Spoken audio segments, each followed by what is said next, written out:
a gente pensou meia hora, né, 40 minutos, a gente fala e depois a gente abre a conversa aí. Eu vou tentar fazer uma fala aqui explicando. O Viola, ele é dose, né? Assim, porque ele falou assim, que você vem aqui e você fala o que você quiser. Ai, aí depois eu falo assim, você tem que falar sobre o sujeito, pesquisa, ele já deu a temática. Acho que eu esqueci de falar no início, a gente fez uma divisão assim, para fins didáticos. Então o tema de hoje à tarde é disciplina sujeito, a pesquisa e na quarta existência, embora essas coisas vão mostrar. E é interessante, daí ele falou, bom, hoje você vai falar sobre o sujeito, né? E eu trabalho com o Wittgenstein, e principalmente com o que a gente chama de segundo Wittgenstein, que não sei se dá para a gente falar de sujeito como um conceito ali dentro da filosofia dele, então eu vou tentar jogar um pouco com isso para ele dizer, então você pode dizer como que a gente não pode falar de sujeito, fica mais tranquilo. Então a gente vai fazer um pouco esse debate, né? Ok? E é um prazer, assim, eu agradeço muito o convite de vocês, inclusive porque o professor que está aqui do meu lado foi o primeiro professor com quem eu tive aula quando eu ingressei na pós-graduação, né, o Carreiro. A gente fez uma disciplina, eu e o Viola, lá em Rio Claro, de verão, no mês de 2005, fevereiro, janeiro, e foi a primeira vez que eu li Foucault, Deleuze, e inclusive eu lembro assim que, eu acho que o professor talvez não lembre, mas eu falei assim, pô, eu gostei da disciplina, porque foi a primeira vez que eu li esses autores na fonte, né? Porque em geral a gente lia comentários, etc. Então foi a primeira vez pô, que eu tive o privilégio de ouvir alguém, né, enfim, que comentava. Então é um desafio também para mim estar aqui falando ao lado do Carreiro, que é um prazer também. Então agradeço aí essa oportunidade. Bom, a minha fala vai ser o seguinte, eu vou falar um pouco ali da história do Wittgenstein, depois eu vou falar de alguns conceitos, e tentar pensar assim, o que o Wittgenstein poderia ajudar a gente a pensar sobre essa questão do sujeito, tá bom? E eu comecei aí com uma imagem que inclusive, talvez não dê para ver as falas ali assim que está escrito, inclusive eu usei ela na minha tese, é mais ou menos o seguinte, né? Tem um vulto ali, que é um corpo humano, digamos assim, ele está olhando para um quadro, que é um quadro do Georges Braque, que é um cubista ali, amigo do Picasso, etc., e o balãozinho ali é o que vem à cabeça dele e as associações que ele vai fazendo conforme ele olha para essa imagem. Então ele começa a falar Braque, Barque, Barraque, ele vai fazendo uma série de variações ali com essas palavras, depois aparecem símbolos, etc. Então quer dizer, para mim, né, como eu vou trabalhar ali com o Wittgenstein, para falar do sujeito, de uma certa maneira, o que importa para a gente, eu vou dizer assim, que a linguagem são esses jogos de linguagem que a gente desperta ao entrar em contato com o objeto cultural, etc. Então é mais ou menos esse o que eu vou tentar apresentar para vocês, por isso que eu trouxe essa imagem como um ponto assim, de partida para a gente pensar a filosofia do Wittgenstein e esse conceito de sujeito que é difícil de trabalhar com o Wittgenstein. Eu também dialoguei um pouco aí durante o doutorado com o Foucault, obviamente, porque é um debate, né, esse conceito de sujeito, e outros elementos que eu vou tentar trazer, porque a gente vê que o Wittgenstein não dá conta de tudo que nos interessa, né? Eu vou tentar mostrar o que ele dá conta, que nos interessa, e o que a gente precisa aí buscar em outros autores. Bom, mas a imagem, eu vou tirar ela ali, então, ok? Era só para mostrar esse inicial, depois se a gente precisar a gente volta, mas é isso, tem uma série de associações que ele vai fazendo ao olhar para essa imagem, infelizmente, né, não dá para ver detalhadamente, mas é só para vocês verem. Bom, você olha um quadro, o que vem à sua mente, etc. Então, é isso que constitui esse sujeito, que inclusive é um pouco apagado ali, assim, enquanto corpo, né? Tá ok? Eu achei no computador. Não, mas eu fecho aqui. Tá bom, fecho. Aí já. Aqui no computador, eu só vou dar uma olhada. Bom, eu não sei se vocês, alguém conhece, assim, leu o Wittgenstein, porque eu sei que, por exemplo, o Thiago trabalha com ele aqui, não sei se vocês estudaram, já viram alguma coisa. Bom, então o Wittgenstein é considerado aí, hoje, um filósofo da linguagem. Ele nasceu ali em 1889, faleceu em 1951, e ele tem basicamente duas obras, né, que são, digamos assim, obras que foram publicadas e elaboradas por ele, porque o resto, digamos assim, são mais anotações que os herdeiros intelectuais dele foram organizando e criaram volumes aí para isso. A primeira obra dele, bom, um pouquinho mais da história, assim. Eu não sei se vocês sabem, ele era filho de um grande industrial ali na Áustria nesse momento, então ele era de uma família extremamente rica. Eles conheciam Gustav Mahler, John Brahms, uma série de músicos o Gustav Klimt, não sei se vocês têm essa imagem, esse quadro que se chama O Beijo, né? Que tem um casal se beijando. O Gustav Klimt fez esse quadro e ele, inclusive, pintou a própria irmã do Wittgenstein. Enfim, então, eles eram uma família muito, né, abastada ali. Ele era de uma família muito rica. Ele começa, digamos, a sua carreira aí, rica aí, com uma série de traumas. Ele começa a sua carreira como engenheiro, então ele vai fazer engenharia, começa a desenvolver certas hélices de helicóptero, etc. Depois, ele estudando ali matemática, ele começa a se interessar pelos fundamentos da matemática. Aí que ele vai entrar em contato com as obras do Bertrand Russell e do Frege, e ele vai começar a querer estudar a lógica e a filosofia da linguagem, e é nesse campo aí que ele começa a se inserir. Inclusive tem essas histórias, tanto anedóticas, né, mas verídicas, de que ele, né, ele tem toda a família dele, né, tem casos de suicídio, etc. E ele tinha uma atenção muito grande, assim, porque ele queria muito estudar a filosofia, né, ele conversou com o Frege falou, conversa lá com o Bertrand Russell, e ver se ele te aceita. Daí o Russell falou assim, escreve aí alguma coisa, eu vou ler, se eu achar que é bom, eu digo para você continuar estudando, senão você vai fazer outra coisa da vida. Então ele ficou muito apreensivo com essa resposta, dizendo assim, olha, se a resposta for negativa, eu não sei o que eu vou fazer da minha vida, né? Então, felizmente, o Bertrand Russell aí deu uma resposta positiva e ele criou aí essa obra que até hoje a gente debate, etc. Bom, esse primeiro trabalho que ele vai fazer aí a partir dessas leituras do Frege e do Bertrand Russell é o Tractatus Lógico-Filosóficos, onde ele expressa talvez o que a gente entende assim como posso dizer assim, um momento de elaboração disso que é o modelo referencial da linguagem, né? De imaginar assim que existe um mundo, ok? Então existe uma série de objetos no mundo e existe uma série de proposições na linguagem. Se a gente quer saber se alguma coisa é verdade, a gente tem que conseguir uma relação de isomorfismo entre mundo e linguagem. Então, é basicamente isso. Ele faz isso utilizando lógica, etc. Então, ele, digamos assim, leva isso que é o modelo, né, a lógica proposicional, a lógica formal e o modelo da linguagem diferencial ao, digamos, seus últimos limites aí. Tanto que ele termina um pouco com uma frase que é muito citada, que ele diz o seguinte: daquilo que não se pode falar, deve-se calar. Porque ele, de uma certa maneira, está dizendo, bom, eu consegui mostrar o que pode ser estruturado enquanto verdade formalmente, agora a gente tem que ir para questões que ele diz que são, inclusive, mais importantes, que é isso que vai ser, digamos, a mudança, né, conceitual que ele vai ter no trabalho dele para as investigações filosóficas. Ok? Bom, ele, aí nesse inteirinho, né, de publicação do Tractatus, que é 1900, né, ele termina em 1918, e etc., ele estava como prisioneiro de guerra, né, ele foi se alistou no exército, então ele tem toda uma história assim, porque ele queria viver realmente os perigos da vida, né, quer dizer, você imagina um cara que está debatendo toda a lógica formal, mas ele quer lá e ver o que é o limite da vida, né, da vida e da morte concretamente, né, não só no sentido ético, né, de teorização e etc.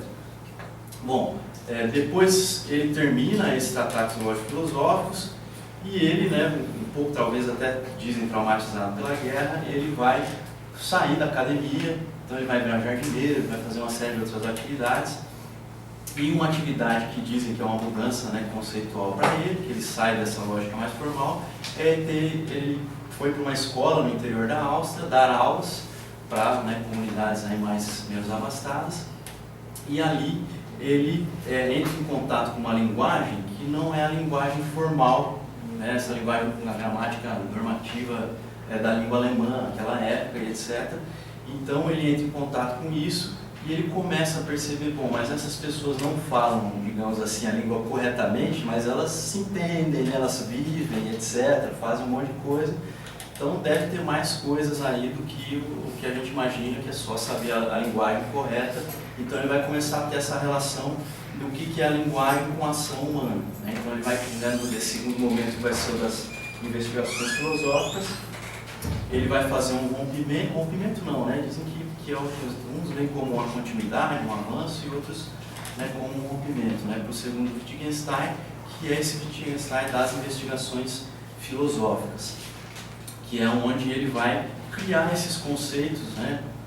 Bom, para alguns, né, principalmente para o Antônio Miguel, que foi meu orientador, não são conceitos, né? Ele acha que a gente não deve entender aquilo enquanto conceito, que é digamos, o Wittgenstein propõe uma pós-epistemologia, né? Não necessariamente precisa ser aquilo conceito no sentido forte, que é de jogos de linguagem, semelhança de família, formas de vida e isso que é a terapia filosófica. Então é a partir daí que ele vai começar a entender o mundo. E por que ele faz isso? Ele vai dizer o seguinte, essa experiência de ensino que ele teve vai dizer para ele basicamente isso, né? Quer dizer, que as pessoas fazem muito mais coisa com a linguagem do que simplesmente a lógica formal permite fazer. Então ele vai ter um rompimento com essa questão de uma simples lógica formal e do modelo referencial da linguagem. Bom, e daí eu vou entrar um pouco nesses conceitos aí das investigações filosóficas, que é um livro póstumo, inclusive. Ele organizou basicamente a primeira parte, a segunda parte do livro foi organizada pelos herdeiros dele, as pessoas que acompanhavam ele ali naquele momento. E ali tem esses conceitos que eu trouxe, né, assim, para o meu trabalho de doutorado e obviamente quando a gente lê muito, debate muito, a gente acaba vendo meio mundo a partir de um certo autor. Então eu vou tentar mostrar para vocês o que seria ver o mundo a partir desses conceitos aí de jogos, linguagem, semelhança de família, formas de vida e o que seria uma terapia filosófica. Então por que ele vai falar tanto de jogos de linguagem?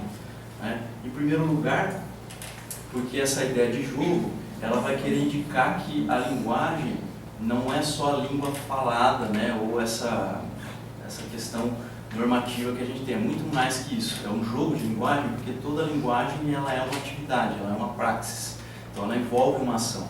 Então, tanto que a gente, né, no grupo fala, no Unicamp, a gente faz inclusive uma espécie de relação de equivalência entre o que seria um jogo de linguagem e uma prática sociocultural.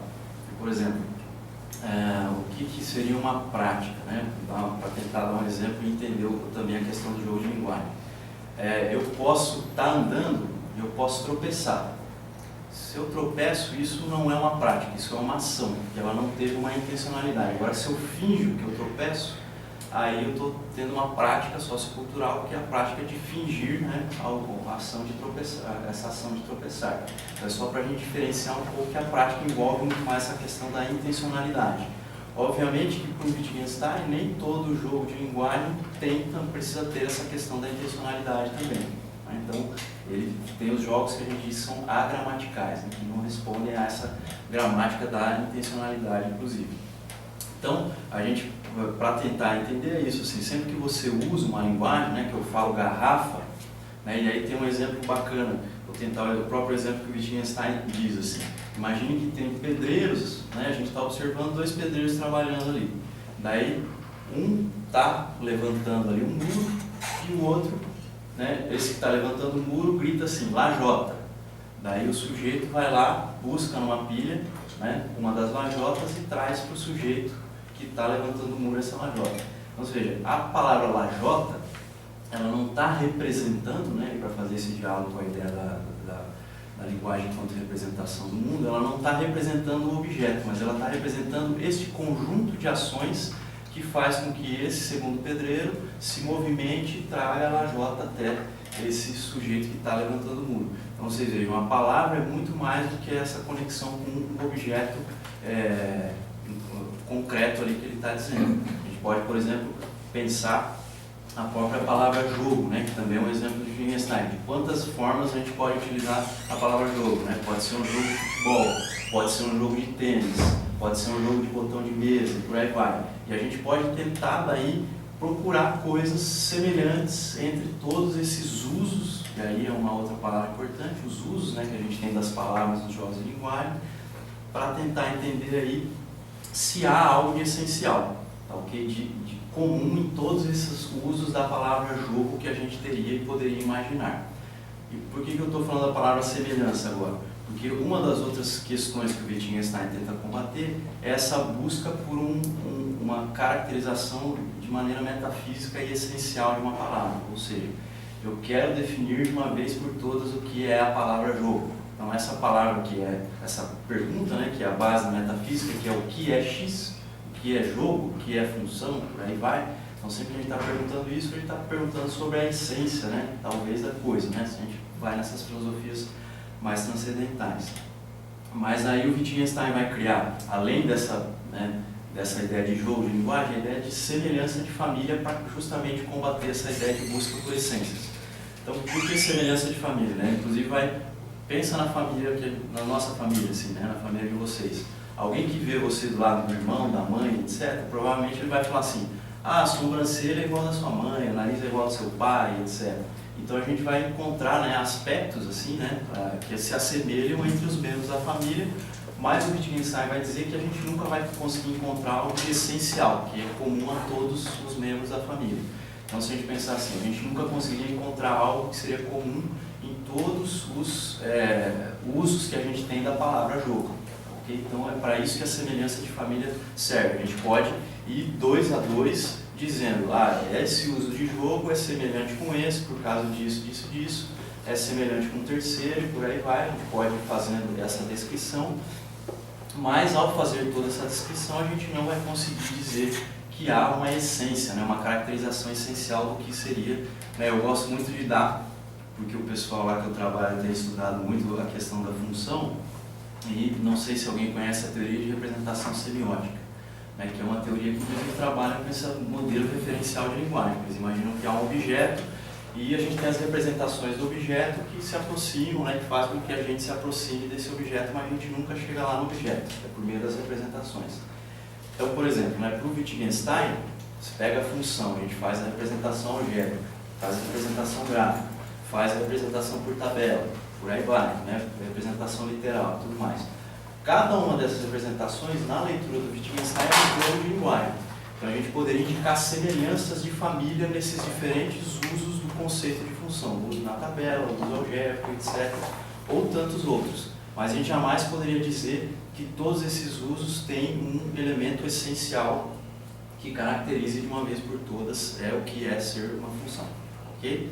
Então, essa é a semelhança de família e jogos de linguagem, são esses conceitos para tentar quebrar com essa ideia de uma linguagem unitária, etc., que a gente teria que alcançar e dominá-la, e por aí vai.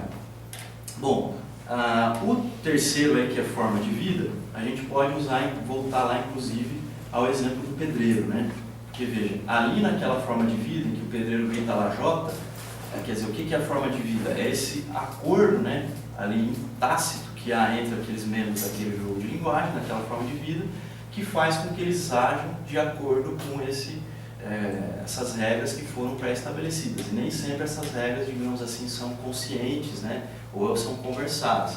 Por exemplo, vocês, a gente está na hora aí, vocês me interrompem? Não, tá bom?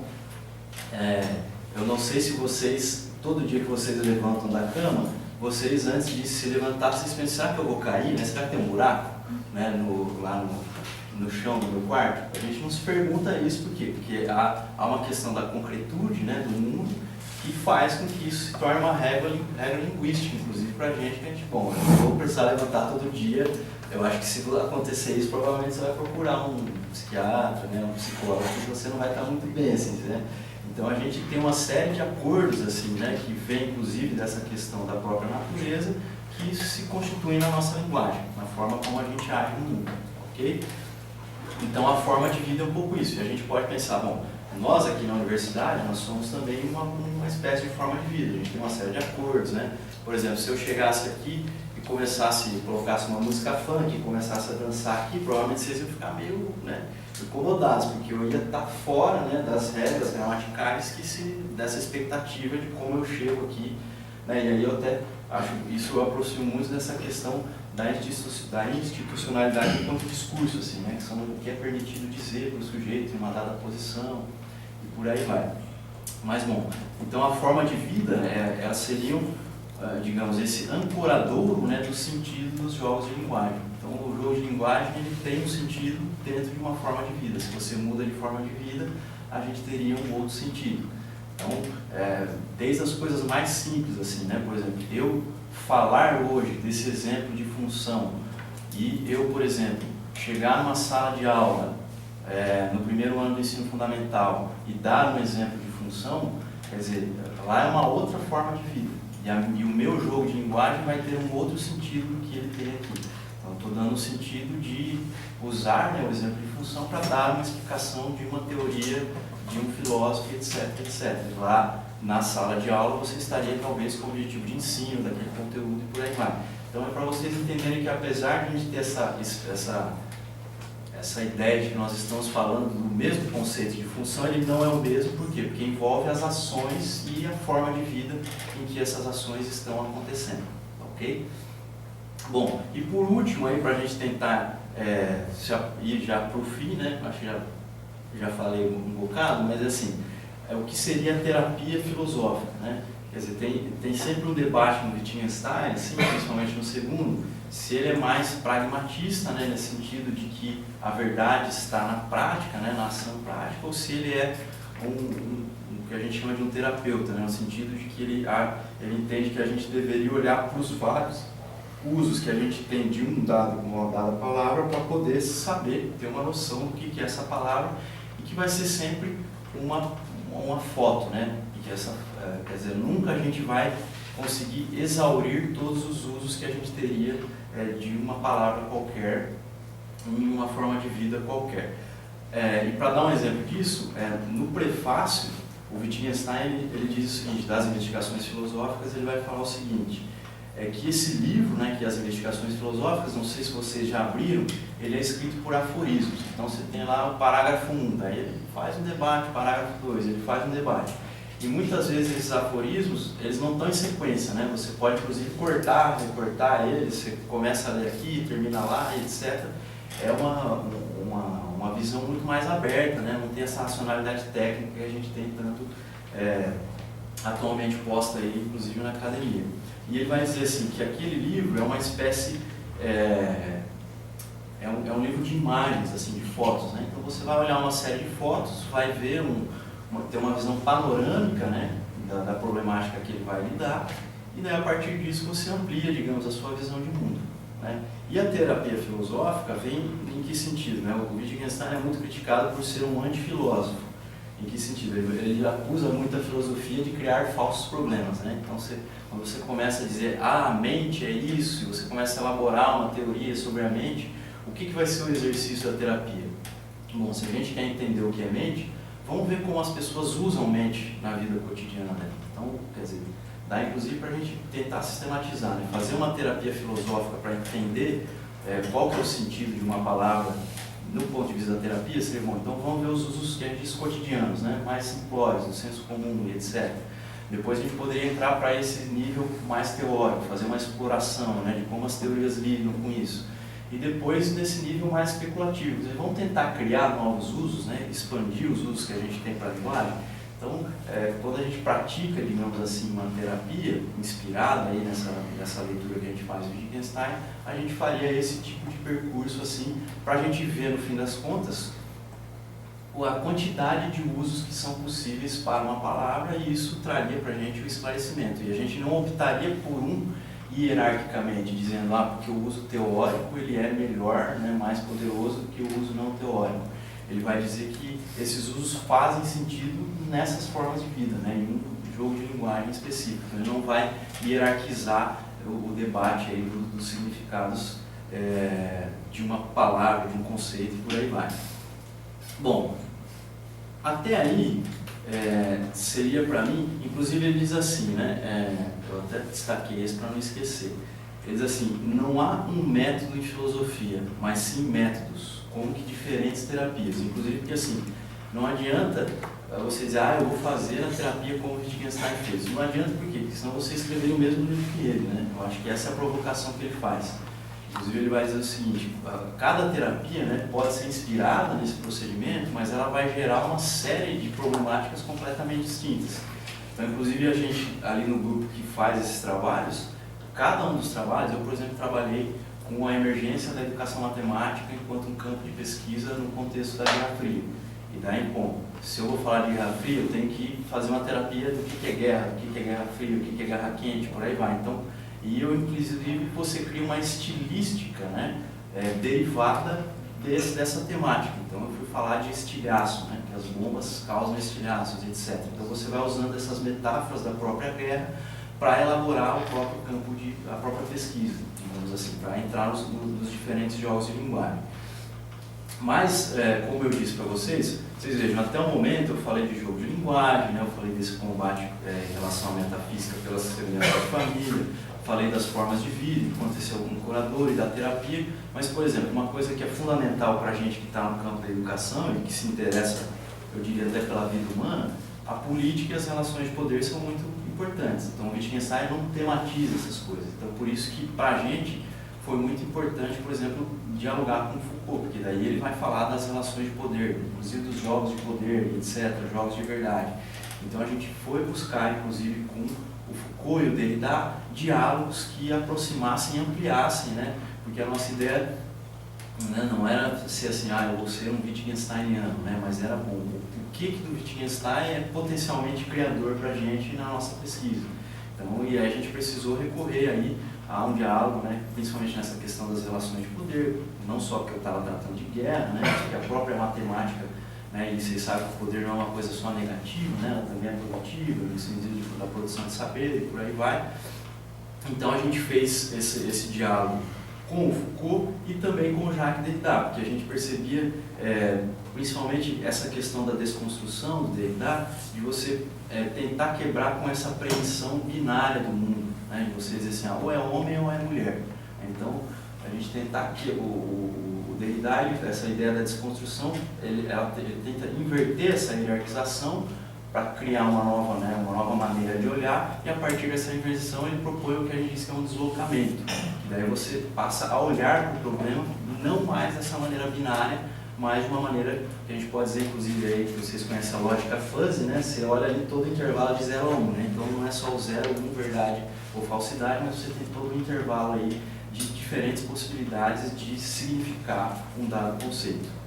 Então é nesse sentido que a gente tentou buscar o Derrida, não só porque ele também trabalha, né, com essa questão do significante, né? Ele vai falar também que a própria palavra, a própria forma como a gente diz as coisas, no fundo, a expressão que ele usa assim, é uma espécie de cadeia de significantes, né? Porque vocês veem, eu estou a todo momento usando uma sequência de palavras aqui, e essa sequência de palavras produz aí em vocês um certo efeito, né? Ou não sei, pode ser um efeito positivo, né? Vocês podem entender, não entender, ficar com uma dúvida, etc. Agora, se eu utilizasse uma outra sequência, possivelmente o efeito produzido seria outro.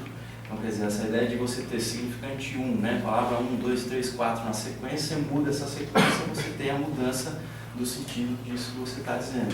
Então, é por aí que a gente também entende que há uma proximidade, né? Nessa forma como o Derrida olha para a linguagem, na forma como o Wittgenstein olha para a linguagem enquanto jogos de linguagem. Então, a gente já fez essa aproximação aí, criando, né? Cunhando aí uma ideia de terapia gramatical desconstrutiva, né? Gramatical nesse sentido mesmo, de dizer assim, quais as regras, né, que suportam a possibilidade de dizer algo, né? Então, por exemplo, aqui a gente tem uma série de regras, né, formais, institucionais, etc., que permitem que eu diga o que eu estou dizendo e isso faça um sentido aqui dentro, ok?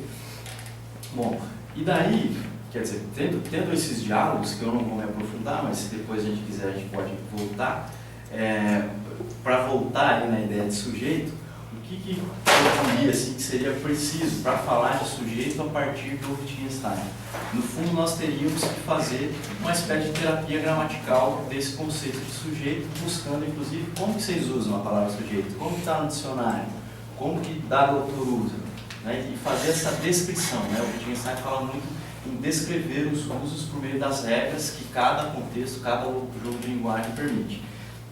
E só para finalizar, eu tenho trabalhado lá em Blumenau uma disciplina que se chama, que a gente criou lá para trabalhar essa demanda da educação financeira.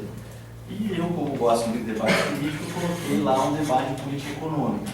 E hoje em dia vocês têm ouvido muito essa questão da emergência de um sujeito neoliberal, né? Inclusive tem lá o Christian Laval, o Pierre Dardot, que eles estão fazendo esse debate, vários outros autores fazem. Então, para mim, né, assim, o interesse aí em fazer esse debate, do ponto de vista da terapia, seria, inclusive, poder olhar assim, o que é esse sujeito neoliberal, que é esse sujeito, né, que surge aí com essa governamentalidade aí, neoliberal, que pretende que cada um de nós sejamos empresários de si mesmo, ou seja, nós vamos começar a nos vender por meio das nossas qualidades enquanto um produto, né? Então, bom, tudo bem, eu sou o Júlio, né? Tenho essa qualidade, essa competência, essa habilidade, e aí querem comprar, né? Então, é um pouco essa a ideia do sujeito neoliberal que está trazendo essa forma mercadoria dos objetos para o próprio ser humano, né? Então, para mim, o interessante seria, por isso que eu estou apontando assim, que o próprio Wittgenstein não responde o que é um sujeito, não conceitua isso, mas eu imagino que para a gente fazer um debate desse conceito de sujeito a partir de Wittgenstein, tem que ter essa profundidade de buscar no mundo, né, as diferentes formas como esse conceito de sujeito tem se concretizado. E para mim uma delas é essa ideia do sujeito neoliberal, que a gente tem visto, né, esse avanço dessa forma mercadoria, que para mim, pelo menos, eu discordo, né? Eu acho que a gente tem que buscar outro tipo de relação humana e não só essa forma de empresariar a si mesmo e vender-se como um produto.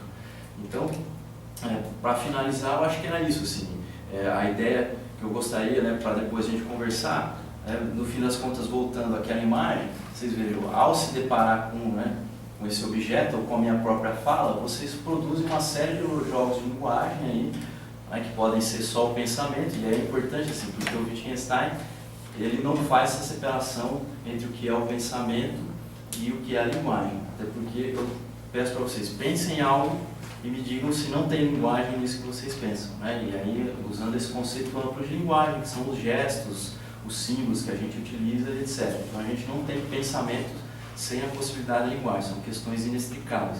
E o próprio mundo, né? Só para finalizar a última fala do Wittgenstein, que é interessante, ele diz assim, o limite do meu mundo é o limite da minha própria linguagem. Então por que ele vai provocar esse sentido da terapia de criar novos usos? Eu não sei se vocês têm essa sensação, mas sempre que a gente estuda, a educação é muito esse processo. A gente se apropria de novas linguagens. Então, quando você aprende matemática, você aprende novos usos, ou usos que você nem sabia, para conceitos que ampliam a sua visão de mundo.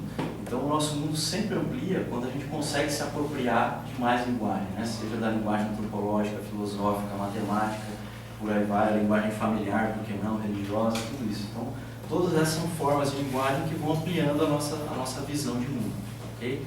Então é nesse sentido que a terapia deveria agir, inclusive, aí já apontando para amanhã que eu vou trazer um pouco do que seria uma terapia no campo da pesquisa, né? De ampliar as nossas formas de ver, né, o mundo, pensando em uma temática, um objeto específico. Ok? Isso eu acho que tá bom.